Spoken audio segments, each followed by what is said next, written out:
İkavga iki boşa. Başıma. Hakkımına. Hasretine şansım ayı. Ne demek? Kuruşun ne? Tamışoşa var ya. Ne ki istirahat dura.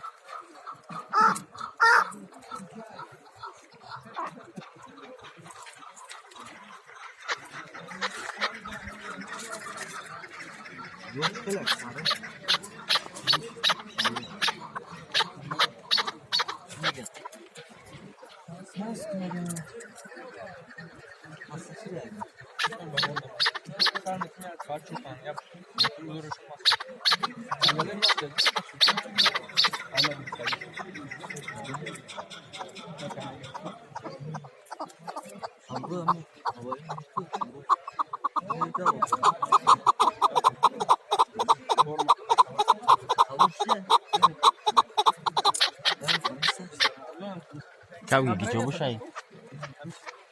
Ahimi barları yok. Harim ne biliyorum. Tabii yok. Kavga yok ona. Yoğun da ne kiman şikor karagı. Kavga yok mu var ama?